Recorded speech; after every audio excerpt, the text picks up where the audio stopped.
नमस्कार दोस्तों।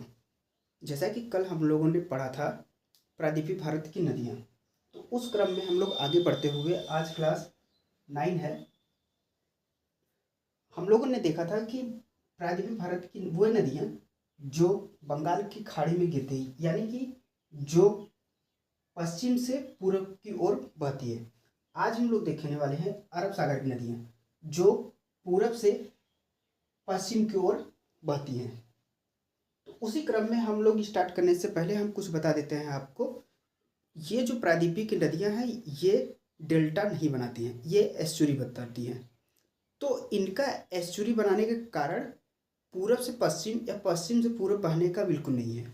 यदि ऑप्शन में यूपीपीसीएस के ऑप्शन में दिया था कि प्रायद्वीपीय भारत की नदियाँ डेल्टा नहीं बनाती हैं क्योंकि ये पूर्व से पश्चिम को बहती हैं, तो ये ऑप्शन गलत था।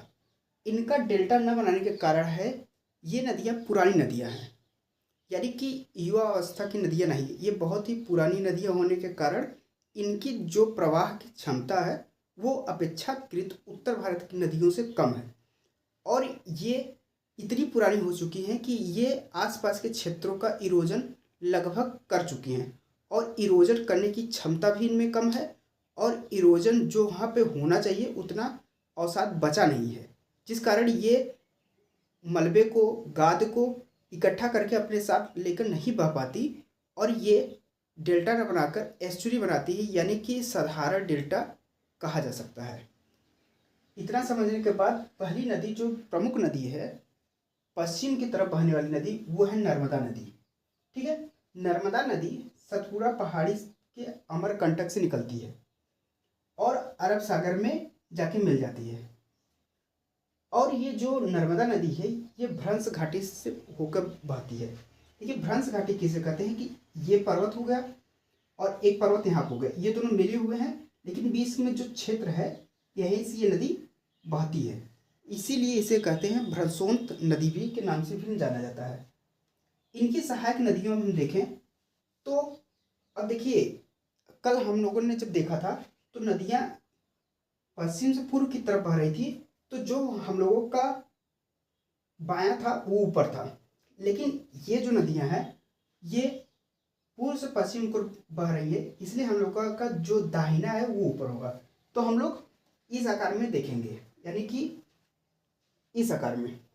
तो ये जो हमारे दाहिने तरफ से मिलने वाली इनकी नदियां हैं वो देखिएगा, वो है ओरसांग, बारना, कोलार, चंद्रकेसर, ऊटी, हथनी। और बाएं हाथ पे मिलने वाली सहायक नदी है बनास, बंजर, शेर, शक्कर, दूधी, तवा। ये इनकी प्रमुख नदियां हैं।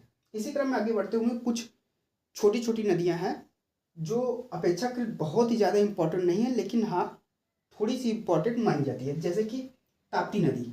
ताप्ती नदी सतपुड़ा से निकलती है, ये भी समानांतर नर्मदा नदी के बहती है। अगर पूछे कौन सी नदी है जो नर्मदा के समानांतर बहती है, वो है ताप्ती नदी। और दोनों नदी भ्रंश घाटी से बहती हैं, यानी कि नर्मदा नदी भी भ्रंश घाटी से बहती है और ताप्ती नदी भी भ्रंश घाटी से बहती है।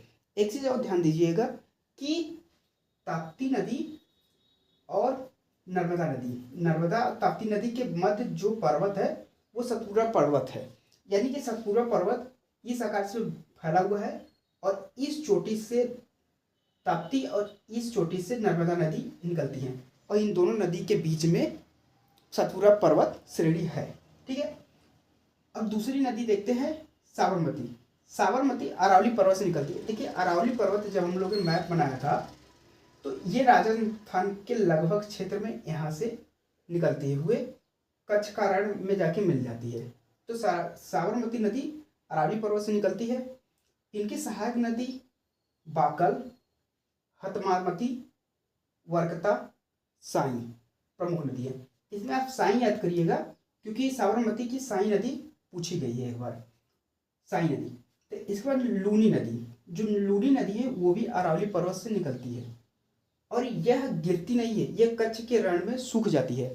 जैसे कि कुछ नदियां, जैसे कि ये बहुत ही छोटी नदी मानी जाती है, ये अरावली पर्वत से निकलती है और कच्छ का रण यानी कि ये जो कच्छ है आपका क्षेत्र, यहाँ पे बहने के साथ साथ ये अरब सागर न मिलकर यहीं पे लुप्त हो जाती है, यानी कि यहाँ के जो अवसाद हैं उनमें विलीन हो जाती है, क्योंकि इनकी प्रवाह क्षमता कम होने के कारण। ठीक है, इसके बाद नदी है माही नदी। माही नदी ब्रह्मचल पर्वत से निकलती है, विंध्याचल पर्वत से निकलती है। अब देखिए, माही नदी विंध्याचल पर्वत से निकलती है, तो हम लोगों ने मध्य प्रदेश का जो मैप देखा था, तो यहाँ पे बुंदेलखंड, बघेलखंड, छोटा नागपुर, पठार पड़ा था, तो यहीं पे हम लोगों ने पढ़ा था विंध्याचल श्रेणी। ठीक है, तो यही जो विंध्याचल श्रेणी है, यहीं से माही नदी निकलती है। और माही नदी जो हम लोगों ने बताया था कि 3 रेखाएं होती है, कर्क रेखा, विषुवत रेखा, मकर रेखा। इनमें से जो भारत में स्थित है कर्क रेखा, उसे 2 बार काटती है, यानी कि एक बार दक्षिण से उत्तर, फिर एक बार उत्तर से दक्षिण, 2 बार काटती है। और विश्व की नदियों में देखें तो जो कांगो नदी है, यानी कि कांगो नदी, वो विषुवत रेखा यानी जो 0 डिग्री सेल्सियस पे विषुवत रेखा 2 बार काटती है।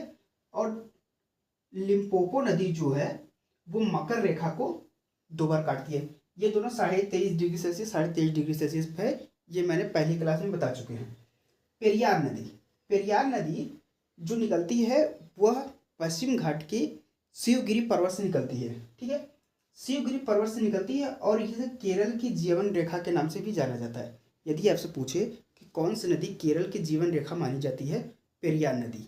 ठीक है, और जैसे कि उत्तर प्रदेश की कौन सी जीवन रेखा नदी है, वो गंगा नदी है। इसकी सहायक नदी देखेंगे मुल्लिया नयारा, चेरुथोनी, पेरुजुकुट्टू, पेरुजुकुट्टू इसकी प्रमुख सहायक नदियां हैं। अब इसके बाद देखते हैं कुछ अन्य नदियां हैं, जैसे कि गुजरात में कौन कौन सी नदी है। वहाँ पे सतरंजी, मदारी नदी, इसे मादर नदी के नाम से भी जाना जाता है। गोवा में 2 नदी फेमस है, मांडवी, जुआरी। मांडवी नदी याद रखिएगा, क्योंकि कल हम लोगों ने क्लास में बताया था कि श्रीशैलम जलप्रपात एक बताए थे, जो कि भारत की दूसरी सबसे बड़ी जलप्रपात मानी जाती है। मैंने कहा था कि भारत की सबसे बड़ी जलप्रपात जो है वो गोवा में स्थित है, और वही गोवा के मांडवी नदी पर स्थित है, जिसे दूध सागर जलप्रपात के नाम से जाना जाता है।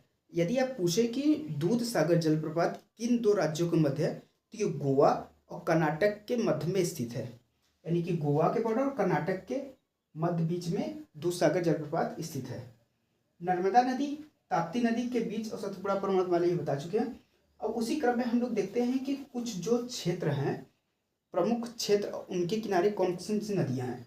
जैसे श्रीनगर में झेलम नदी है, लेह में सिंधु नदी, आगरा उत्तर प्रदेश में यमुना नदी, अहमदाबाद साबरमती नदी, प्रयागराज गंगा यमुना सरस्वती तीनों नदियां हैं, अयोध्या में सरयू नदी, नई दिल्ली में यमुना नदी, हैदराबाद में मूसी नदी, जबलपुर में नर्मदा नदी, कोलकाता में हुगली नदी। मैंने बताया था आपको कि हुगली नदी पे भारत का एकमात्र नदी बंदरगाह है, तो वही हुगली कोलकाता पोर्ट स्थित है। यानी कोलकाता किनारे हुगली नदी, और मथुरा में यमुना नदी, पटना बिहार जो है वहाँ पर गंगा नदी, विजयवाड़ा में कृष्णा नदी, सूरत में ताप्ती नदी। ये प्रमुख शहर थे जिनके किनारे नदियाँ पाई जाती है। अब हम स्पेसिफिक एक शॉर्ट वीडियो बना देंगे जहाँ पर उत्तर प्रदेश के जिलों के पास कौन कौन सी नदियाँ मिलती हैं। तो आज हम लोगों का नदियाँ पूरी तरीके से समाप्त हो चुका है। कल हम लोग स्टार्ट करेंगे जो है कि झील, कौन सी झील जो है कि खारे पानी की है, कौन मीठे पानी की झील है, कौन क्रेटर झील है, कौन लैगून झील है। इस सब हम कल की क्लास में जानेंगे, जिसमें हम आपको बताएंगे कि क्रेटर झील कैसे बनती है, लैगून झील कैसे बनती है, खारा पानी क्यों है, और जैसे कि एक झील है राजस्थान में स्थित है लेकिन वह खारा है, तो खारा क्यों है, तेतीस सागर का भाग है क्या, ये सब कल की क्लास में हम लोग देखेंगे। धन्यवाद।